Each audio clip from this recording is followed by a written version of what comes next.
Hello guys, इस video में हम क्लास 12th बायोलॉजी का 4th चैप्टर रिप्रोडक्टिव हेल्थ पढ़ेंगे।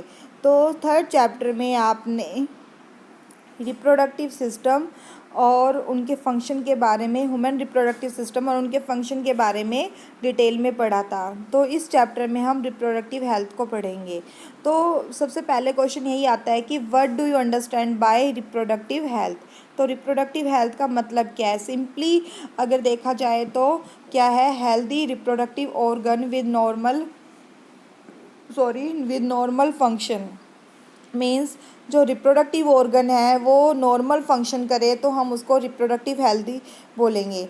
बट ऐसा नहीं है। अगर ब्रॉडर प्रोस्पेक्टिव व्यू में अगर हम देखें तो इसके अंदर इमोशनल और सोशल एस्पेक्ट भी इंक्लूड हो जाते हैं। तो WHO जो है ऑर्गेनाइजेशन, मींस WHO की फुल फॉर्म क्या है? World health organization. तो एक नंबर में आपकी ये फुल फॉर्म आ सकती है WHO की, तो याद रखिएगा आप।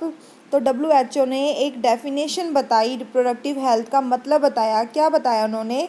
It means A total well being in all aspect of reproduction.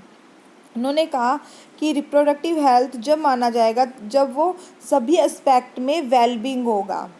सभी एस्पेक्ट कौन कौन से हैं? Physical, emotional, behaviour and social.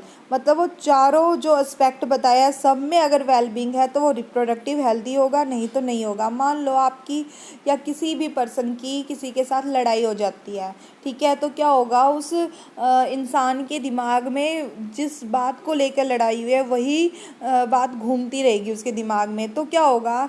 वो इरिटेट हो जाएगा थोड़ा सा उस बात को लेकर। मान लो कोई उसी टाइम उसे कुछ समझाता है उसके बारे में या कुछ कहता है तो वो उस पर भी गुस्सा करेगा। इसका मतलब क्या है? वो उसका एक पर्सन के साथ लड़ाई हुई, बट दूसरे के साथ उसका बिहेवियर जो है वो चेंज हो गया, और जो इंटरेक्शन है उसका, सोशल इंटरेक्शन, वो भी थोड़ा चेंज हो गया। मतलब वो चिड़चिड़ा सा बोल रहा है, मतलब सही ढंग से नहीं बोल रहा है, मतलब उसके इमोशंस पे उसका कंट्रोल नहीं है। मतलब क्या है? ये मेंटली डिस्टर्ब हो चुका है थोड़ा बहुत। तो इससे क्या हो गया? मतलब वो फिज़िकली तो सही दिखाई दे रहा है, बट मेंटली, बिहेवियर और इमोशनली क्या है, वो सही नहीं है, वो ठीक फील नहीं कर रहा है। तो इसलिए हम बोलते हैं कि अगर वो सभी एस्पेक्ट में हेल्दी है तभी हम उसको रिप्रोडक्टिव हेल्दी बोलेंगे, नहीं तो नहीं बोलेंगे। तो अब आता है रिप्रोडक्टिव हेल्थ से रिलेटेड प्रॉब्लम्स एंड स्ट्रेटजी। मतलब रिप्रोडक्टिव हेल्थ से रिलेटेड कौन कौन सी प्रॉब्लम है और गवर्नमेंट ने कौन कौन सी स्ट्रेटजी अपनाई है प्रॉब्लम्स को दूर करने के लिए, उसके बारे में डिटेल में करेंगे। तो फर्स्ट आता है हमारा, India was the amongst the first countries in the world to initiate action plan and program at a national level. National level पे सबसे पहले हमारी इंडिया ऐसी कंट्री थी, फर्स्ट कंट्री जो पूरे वर्ल्ड में जिसने ये प्रोग्राम और प्लान जो है इनिशिएट किया था, मतलब स्टार्ट किया था। एक नंबर में क्वेश्चन आ सकता है, name the country who initiate national level program. ठीक है, अब इसके प्रोग्राम के पीछे एम क्या था, उनका गोल क्या था, वो क्यों स्टार्ट किया इन्होंने? तो वो क्या है? To attain total reproductive health as a social goal. तो एक नंबर में ये भी आ सकता है कि वो एक रिप्रोडक्टिव हेल्थ को सोशल गोल के रूप में ले रहे थे, मतलब पूरे समाज को रिप्रोडक्टिव हेल्थ के बारे में बताना चाहते थे। तो उन्होंने उस प्रोग्राम का क्या नाम दिया? उन्होंने प्रोग्राम का नाम दिया फैमिली प्लानिंग। और कब स्टार्ट किया? 1951 में। एक नंबर में ये भी क्वेश्चन आ सकता है। उन्होंने, ठीक है, अब आगे देखते हैं। Were periodically assessed over the past decades. अब उन्होंने क्या बताया? 1951 में उन्होंने स्टार्ट किया था family planning program. Reproductive health के बारे में बताया उन्होंने, रिप्रोडक्टिव हेल्थ के बारे में बताया, और फिर आगे उन्होंने उससे रिलेटेड प्रॉब्लम्स वगैरह जो होते हैं उसके बारे में बताया। तो देखो 1951 में स्टार्ट किया था, और फिर धीरे धीरे अब ये देख रहे हैं कि उन्होंने अपने जो स्टार्ट किया था उनके पीछे जो एम था उन्होंने कहाँ तक उसे अचीव किया। ठीक है, तो उन्होंने फिर बाद में अपने प्रोग्राम में और इम्प्रूवमेंट लाए। वो improve program covering wider reproduction related areas are currently in operation under the popular name reproductive and child health care program. तो करंटली जो स्टार्टिंग में फैमिली प्लानिंग प्रोग्राम स्टार्ट किया था और उसको अब उन्होंने क्या नाम दे दिया, reproductive and child health care. तो RCH की फुल फॉर्म आ सकती है, तो इसलिए आप अच्छी तरह से याद कर लीजिएगा। जो क्वेश्चन मैं आपको बता रही हूँ प्लीज़ आप उसे ध्यान में रखिए और उसे अच्छी तरह से समझिए। ठीक है, अब RCH प्रोग्राम के पीछे क्या एम था उनका, creating awareness among people about various reproduction related aspect and provide facilities and support for building up reproductive healthy society. मतलब क्या है, वो पीपल के बीच में अवेयरनेस लेके आना चाहते थे रिप्रोडक्टिव रिलेटेड एस्पेक्ट को लेकर, और साथ में एक रिप्रोडक्टिव हेल्दी सोसाइटी को बिल्डअप करना चाहते थे। इस प्रोग्राम के पीछे यही था, बिल्डअप रिप्रोडक्टिव हेल्दी सोसाइटी और क्रिएट अवेयरनेस। अब आगे देखिए उन्होंने अवेयरनेस वो कैसे लेकर आए तो with the help of audio visual and print media, government and non-government agencies have taken various steps to create awareness among the people about reproduction related aspect। अब इसमें हमारी गवर्नमेंट और नॉन गवर्नमेंट एजेंसीज दोनों ही work कर रही थी। ठीक है, उन्होंने किस चीज़ की हेल्प ली, रिप्रोडक्टिव हेल्थ के बारे में पीपल्स के बीच में अवेयरनेस लाने के लिए, उनको बताने के लिए। वो है ऑडियो विजुअल प्रिंट मीडिया। मतलब ऑडियो मीन्स रेडियो जो होते थे, रेडियो में उन्होंने प्रसारण किया, उन्होंने उसके बारे में बताया। विजुअल जो टीवी वगैरह जो होते हैं उसमें उन्होंने क्या कहते हैं उसका प्रसारण किया, मतलब प्रोग्राम के बारे में डिस्कस किया, रिप्रोडक्टिव हेल्थ के बारे में बताया। प्रिंट मीडिया, न्यूज़पेपर जो होते हैं और मैगज़ीन वगैरह जो होती हैं उनके थ्रू इन्होंने ये रिप्रोडक्टिव हेल्थ से रिलेटेड एस्पेक्ट के बारे में उन्होंने सभी को बताया। अब इसमें भाई और किन किन का रोल था भाई अवेयरनेस लाने के लिए, तो मेजर रोल प्ले किया है पेरेंट्स ने और close relatives, teachers and friends, इन सब ने रिप्रोडक्टिव हेल्थ के बारे में दूसरों को बताने में बहुत ज़्यादा हेल्प की। तो देखिए एक पर्सन से कुछ नहीं हो सकता है जब तक सभी पर्सन इन्वॉल्व नहीं होंगे, जब तक अवेयरनेस नहीं आ सकती है। तो इसलिए यहाँ पे देखो गवर्नमेंट ने और नॉन गवर्नमेंट एजेंसीज तो थी, उनके साथ साथ जो सोसाइटी जो है उन्होंने भी हेल्प की इनकी, ताकि सभी को रिप्रोडक्टिव हेल्थ के बारे में पता चले।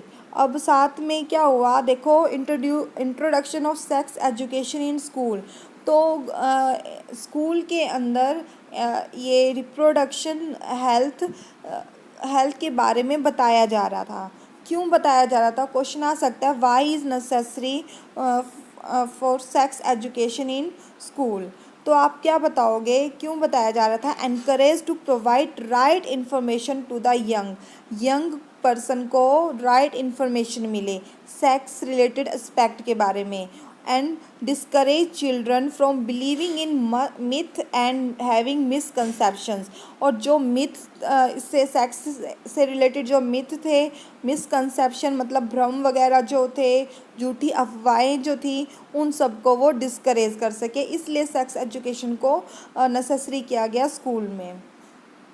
तो वो मिथ क्या है, जैसे कई जो है बेबी गर्ल की बर्थ के पीछे मदर को रिस्पॉन्सिबल मानते थे। तो इन्होंने बताया कि मदर जो है वो रिस्पॉन्सिबल नहीं है, क्योंकि जब फ्यूज़न होता है गैमेट्स का, जब देखो मदर के पास तो एक्स ही क्रोमोसोम है और फादर के पास एक्स और वाई दोनों होते हैं। जब वाई वाला स्पर्म जो है क्रोमोसोम वाला स्पर्म जब एक्स क्रोमोसोम एग फीमेल के एग के साथ जब फ्यूज़ होता है, जब बेबी जो है वो सन प्रोड्यूस होगा।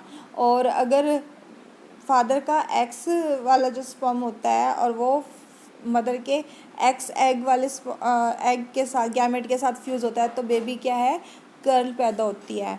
तो उन्होंने ये सारी चीज़ें बताई और सेक्सुअल ट्रांसमिटेड डिजीज़ के बारे में बताया, कैसे ये स्प्रेड होता है, उन सब के बारे में बताया।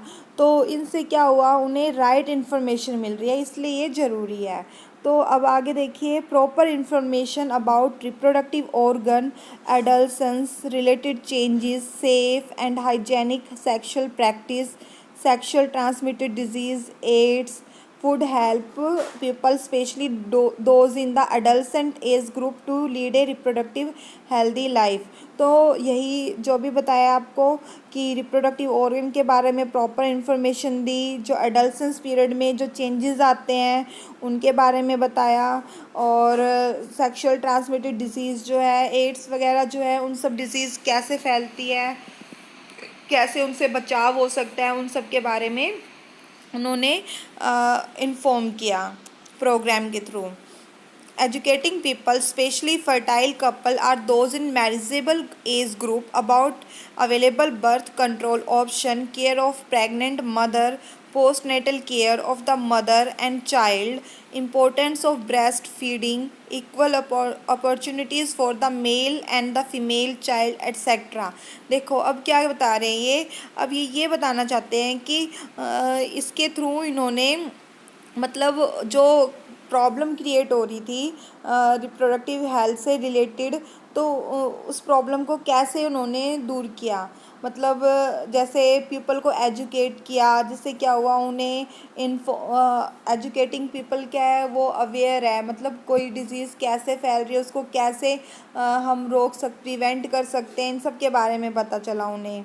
ठीक है, जो मैरिजेबल एज ग्रुप जो है वो उन्होंने एज को, पहले जैसे बाल विवाह हो जाया करता था, अब उन्होंने क्या है एक एक्ट बना दिया कि 18 साल से कम उम्र की जो भाई एक एज डिसाइड किया, गर्ल्स की एज 18 ईयर्स और जो बॉयज़ होती है उसकी 21 जो है 21 ईयर्स जो है, ये डिसाइड किया उन्होंने, मतलब इससे कम अगर शादी होती है तो वो भाई उनको उनके अगेंस्ट कार्रवाई वगैरह की जा सकती है। तो यही है, और इन सब के बारे में बताया ताकि इससे रिलेटेड प्रॉब्लम को कंट्रोल किया जा सके। अवेलेबल बर्थ कंट्रोल ऑप्शन, और जो बर्थ को कैसे कंट्रोल कर सकते हैं वो उनके बारे में उन्होंने बताया।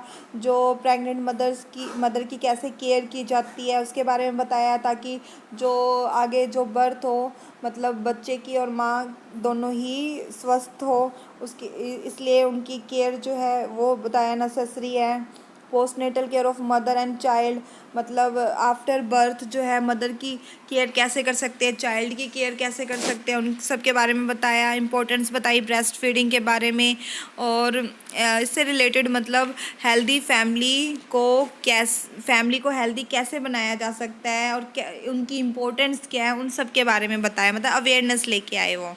Awareness of problem due to uncontrolled population growth, social evils like sex abuse and sex related crime। तो इसके साथ साथ उन्होंने अनकंट्रोल पॉपुलेशन ग्रोथ से रिलेटेड जो प्रॉब्लम क्रिएट हो रही है उसके बारे में भी अवेयर किया इन्होंने। जो सेक्स से रिलेटेड जो क्राइम जो हो रहे थे उसके लिए भी अवेयर किया यंग्स को, ताकि ये सब क्राइम वगैरह जो है ना हो। तो need to created to enable people to think and take up necessary step to prevent them and thereby build up social responsible and healthy society. इस प्रकार क्या है, ऐसे अवेयरनेस ला के उन्होंने इन सब के बारे में बताकर उन्होंने एक हेल्दी सोसाइटी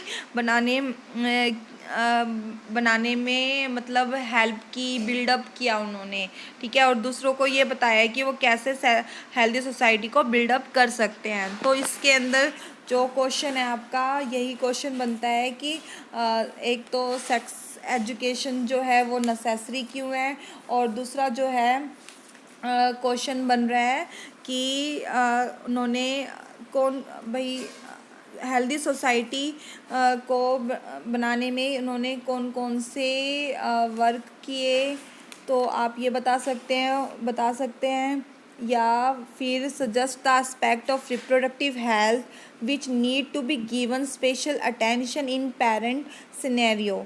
तो ये क्वेश्चन बन सकता है। ठीक है, तो जैसे अब क्वेश्चन बताया आपको, suggest the aspect of reproductive health which need to given special attention in the parent scenario, मतलब पेरेंट्स को अटेंशन के लिए हम कौन कौन से एस्पेक्ट को सजेस्ट कर सकते हैं। तो आप ये सभी पॉइंट जो है ऊपर वाले जो अभी डिस्कस किए थे उन सब के बारे में आप बता सकते हैं।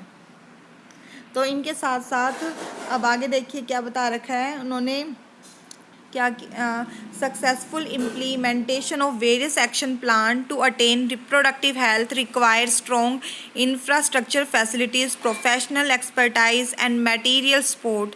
These are essential to provide medical assistance and care to people in reproduction related problem like pregnancy, delivery, sexual transmitted disease, abortion, contraception, menstrual problem, infertility. मतलब उन्होंने कई जो भाई गवर्नमेंट जो है रिप्रोडक्टिव हेल्थ को अटेंड करने के लिए उन्होंने कई सारे एक्शन प्लान जो है वो इम्प्लीमेंट किए, और उसके अंदर सभी जो एक्सपर्टाइज डॉक्टर जो होते हैं, जो फैमिली जो पॉपुलेशन ग्रोथ को कंट्रोल कर सकते हैं, मटेरियल्स जो होते हैं, मेडिकल असिस्टेंस मतलब उन्होंने हेल्प की, और उससे रिलेटेड जो भी प्रॉब्लम क्रिएट हुए उन सबको कैसे बचा सकते हैं, तो उन सभी प्रॉब्लम्स से रिलेटेड जो है मेडिकल असिस्टेंस प्रोवाइड किए उन्होंने. Implementation of better technique and new strategy from time to time are also required to provide more efficient care and assistance to people. तो उन्होंने क्या कि एक better technique, new strategy time to time provide करते गए वो, ताकि peoples जो है उनकी हेल्प कर सके और अच्छी तरह से केयर कर सके. एक एमनियोसेंटेसिस एक प्रोसेस, एक एमनियोसेंटेसिस जो एक टेक्निक है उसकी हेल्प से क्या होता है, मतलब वैसे तो उसे क्रोमोसोमल पैटर्न पे डिपेंड है ये, तो स्टार्टिंग में इसे एमनियोसेंटेसिस इसलिए यूज़ किया गया था ताकि एबनॉर्मेलिटीज़ जो होती है फिटस के अंदर क्रोमोसोमल उसके बारे में जान सके. पर क्या हुआ, एमनियोसेंटेसिस का एक मिसयूज़ होने लग गया. तो वो मिसयूज़ क्या था, फिटल सेक्स डिटरमिनेशन, मतलब फिटस बेबी गर्ल है या बॉय उसका सेक्स डिटरमाइन करने के लिए इसको यूज़ करने लग गए थे. तो इसलिए इसको क्या कर दिया, बैन कर दिया गया. ठीक है, तो क्वेश्चन आ सकता है एमनियोसेंटेसिस होता क्या है और ये किस पे बेस्ड है. तो आप क्या बताओगे, बेस्ड ऑन क्रोमोसोमल पैटर्न. ठीक है, in the amniotic fluid surrounding the developing embryo. तो क्या होता है इसमें, जो एम्ब्रियो के सराउंडिंग में एमनियोटिक फ्लूइड जो होता है उसे एक्सट्रैक्ट करते हैं और फिर उसके बाद क्या है डिटरमाइन करते हैं. तो सेक्स डिटरमिनेशन के लिए अगर इसका यूज़ कर रहे हैं तो वो लीगली क्या है, बैन है. तो इसको मिस यूज़ क्या था, इसका चेक कर रहे थे. इससे क्या होता है, इंक्रीजिंग फीमेल फिटिसाइड्स इंक्रीज़ हो रहा था, और इस वजह से क्या इसे बैन कर दिया गया. मतलब क्या हुआ है, फीमेल जब पता चलता था भाई कि बेबी गर्ल है तो उसको मार दिया जाता था, तो इसलिए इसको बैन कर दिया गया. तो massive child immunization are some program that merit mention in this connection. तो देखिए एमनियोसेंटेसिस पर बैन कर दिया इन्होंने, और दूसरा इम्यूनाइजेशन को मतलब स्टार्ट किया, मतलब वैक्सीनेशन किया उन्होंने, ताकि बच्चे जो है वो बीमारी की वजह से भाई उनकी डेथ ना हो सके. अब आगे देखिए क्या बोल रहे हैं ये, research on various reproduction related areas are encourage and supported by government and non government agencies to find out new method to improve upon existing ones. तो ने कहा है कि बहुत सारे रिसर्च किए जा रहे हैं जो क्या कर रहे हैं, गवर्नमेंट और नॉन गवर्नमेंट को सपोर्ट कर रहे हैं, एनकरेज कर रहे हैं न्यू मेथड जानने के लिए, फाइंड आउट करने के लिए, और एग्जिस्ट जो मेथड है उनको इम्प्रूव करने के लिए. ठीक है, तो एक क्वेश्चन आपका इसमें से भी आता है. क्वेश्चन है, डू यू नो डैट सहेली a new oral contraceptive for the female. अब कॉन्ट्रासेप्टिव क्या होता है, प्रिवेंट प्रेगनेंसी, जो प्रेगनेंसी को प्रिवेंट करता है, रोकता हो, उसे कहते हैं कॉन्ट्रासेप्टिव. अब ओरल कॉन्ट्रासेप्टिव बोला है तो क्या है, ये एक टैबलेट के रूप में लिया जाता है. ठीक है, तो क्वेश्चन पिछली बार आपके बोर्ड में ये आया था कि सहेली जो है कहाँ पे, जो सहेली टैबलेट जो है वो कहाँ पे डेवलप की गई थी. तो कहाँ थी, सेंट्रल ड्रग रिसर्च इंस्टीट्यूट ने की थी, और कहाँ की थी, इन लखनऊ में. तो CDRI की फुल फॉर्म आ सकती है, और कहाँ CDRI जो सहेली डेवलप की गई है टैबलेट, तो वो लखनऊ है. Thank you. आगे इस चैप्टर को हम आगे कंटिन्यू करेंगे नेक्स्ट वीडियो में. आई होप आप इतना समझ गए होंगे.